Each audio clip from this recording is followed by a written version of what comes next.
Iya.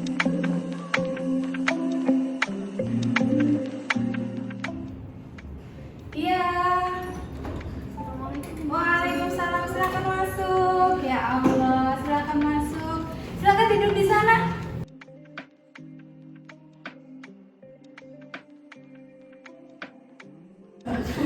Assalamualaikum warahmatullahi wabarakatuh. Waalaikumsalam warahmatullahi wabarakatuh. Selamat pagi semuanya. Pagi, Bu. Tadi kesini naik apa ini? Naik motor. Motor, bonceng-boncengan? Iya. Ada yang motor sendiri, ada yang boncengan. Gitu. Oke, sebelumnya terima kasih banyak Ibu ucapkan atas kedatangan kalian. Ibu sangat senang kalian datang ke sini. Wah, alhamdulillah. Kalian berarti udah bersedia ya ini mau melakukan konseling kelompok ya? Insyaallah. Siap ya, insyaallah. Siap. Oke. Iya Bu, maaf ada teman kami yang belum datang karena macet di jalan katanya. Ya lah Bu, dia belum datang, pasti dia telat terus deh. Wah, pantesan ini kursi 01. Ibu kirain ada yang siapa ini makhluk gaib. Gak apa-apa, nanti biar dia langsung nyusul aja. Oke, kalian pasti udah sering banget nih dengar pepatah tak kenal maka tak sayang.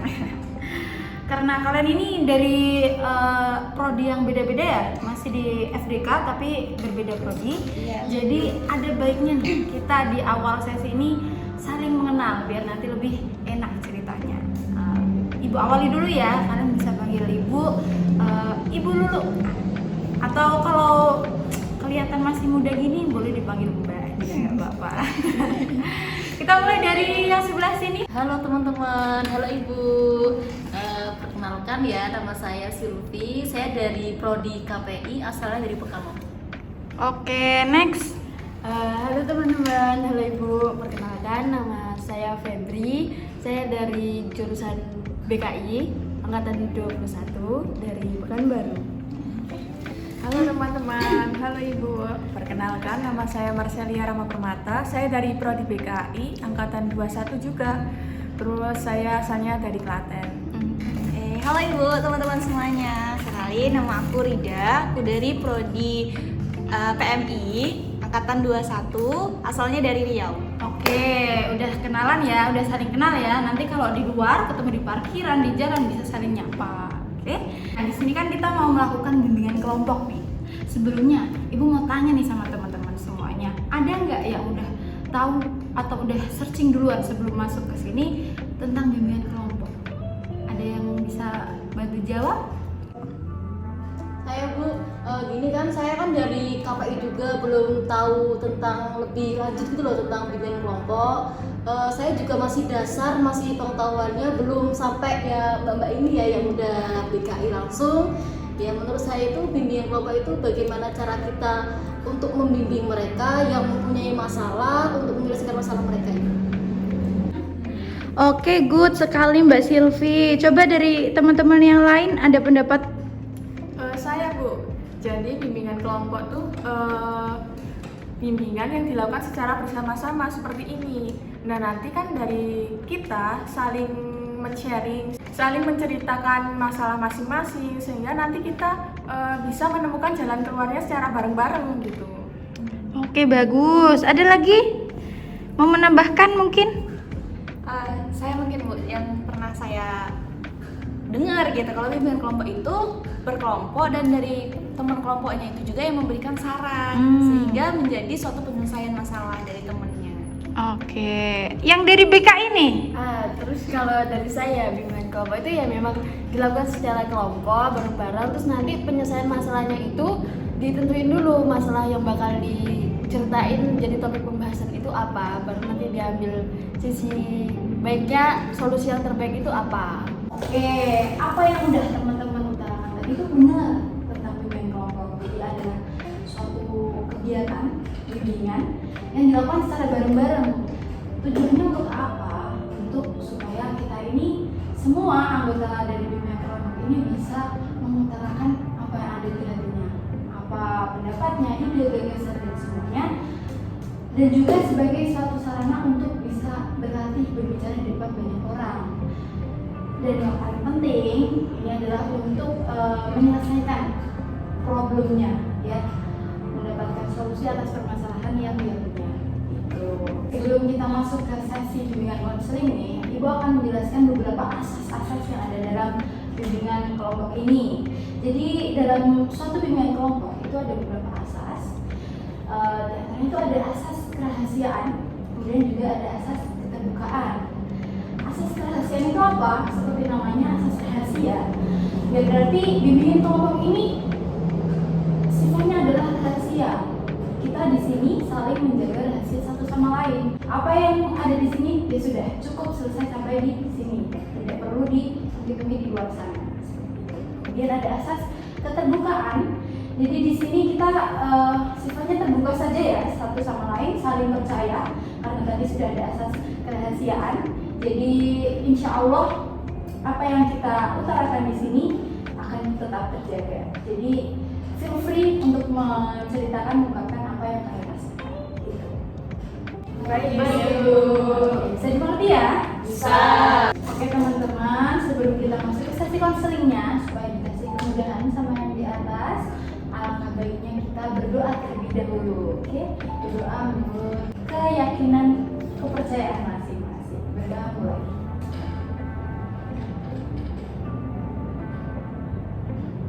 Selesai. Kayaknya ada orang ya? Iya, Ibu keluar bentar ya? Iya.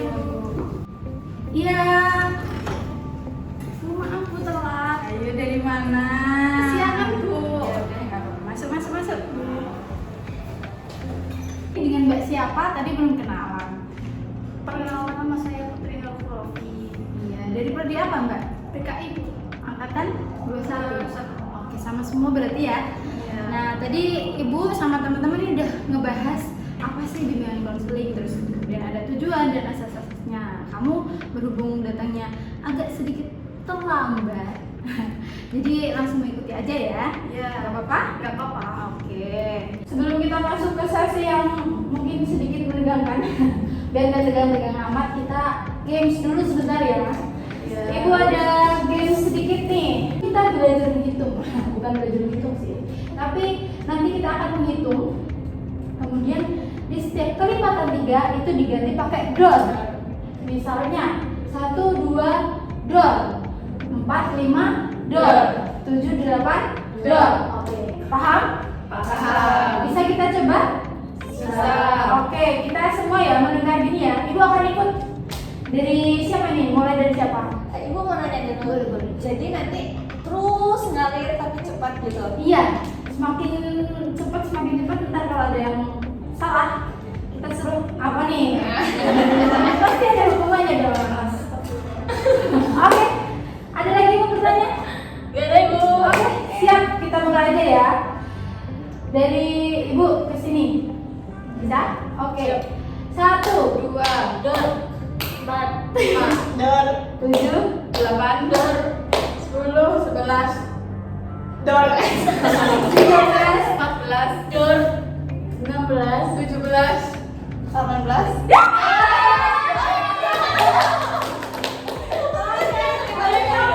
Harusnya dong. Ya. Kita mau kasih hukuman apa nih? Suruh nyanyi ya?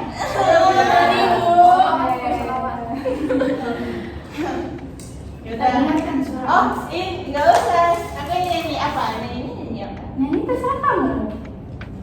Terserah mendengarkan. Enggak, kamu nyanyi serius. Ya, nyanyi serius. Nyanyi balulu aja. Boleh. Teman-teman semuanya ikut ya. Di sini sedang, di sana senang, di mana-mana hatiku senang.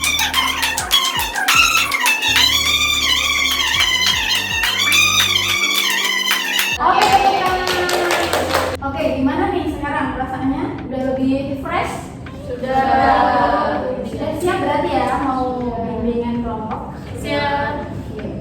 Jadi sebelum kalian masuk ke sini itu sebenarnya kalian sudah dikelompokkan berdasarkan permasalahan yang ada di kalian. Kalian sebelumnya udah ngisi tes itu kan? Nah, dari hasil tes itu dikelompokkan. Jadi kalian satu kelompok nih di bimbingan ini. Kemudian berdasarkan dari hasil tes itu, Ibu menilai ada satu masalah yang paling menonjol, yaitu masalah akademik. Nah, gimana nih kalian sebagai mahasiswa ngerasain lagi stres akademik ya? Lagi padat-padatnya semester 5. Iya Bu. Oke, jadi bisa mulai langsung diceritakan, siapa dulu yang mau cerita tentang apa yang dirasakan mengenai stres atau tekanan akademik. Saya dulu. Oke, siap. Oke Ibu, jadi kalau saya itu ngerasain stres akademiknya karena sekarang lagi mendekati UAS, tugas kuliah banyak. Terus saya juga mengikuti salah satu program di kampus yaitu MBKM, jadi kayak magang gitu Bu.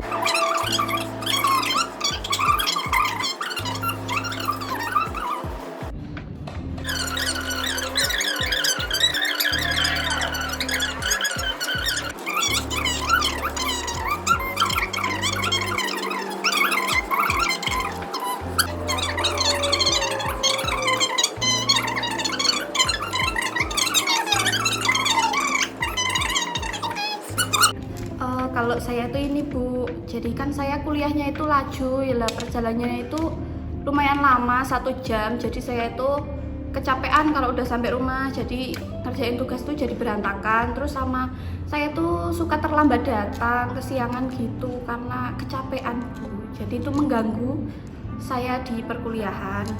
Oke, terima kasih teman-teman semuanya udah sharing apa yang kalian rasain. Jadi bisa disimpulkan ya dari satu persatu cerita kalian tadi, kalau Mbak Rida ini merasakan capek, kayak padat banget, tapi dia masih harus terus menyelesaikan semuanya. Oke, terus kalau Mbak Sally ini sering ngerasa mager. Kalau masalah Mbak Febri ini susah konsentrasi ya di kelas. Oke, bisa nih nanti teman-teman kasih solusi ya. Kalau Mbak Silvi ini jadwal pondoknya juga padat.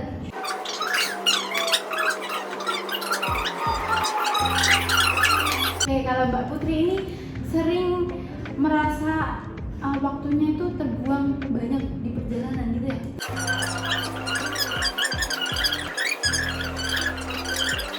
Oke, jadi semuanya udah sharing ya, udah sharing keresahan masing-masing. Ya, aku juga udah dapet nih poin-poin dari setiap masing-masing dari kalian. Nah, menurut kalian nih, masalah siapa yang paling urgent, yang paling harus ditangani dulu nih? Siapa kira-kira dari teman-teman ini? Bisa dulu pendapat Bu, kayaknya Putri deh gitu. Putri. Soalnya terlihat yang keluhannya seperti itu dan kenyataannya juga sekarang seperti itu. Oke, udah langsung ada contoh nyatanya ya, kelihatan langsung ya tadi datanya telat gitu. Teman-teman yang lain gimana? Setuju? Setuju. Oke, Mbak Putri oke ya, kita akan bahas lebih lanjut tentang permasalahan Mbak Putri. Siap. Jadi Mbak Putri ini apakah sering nih? Tadi kan kebetulan janjiannya jam 7.30 ya.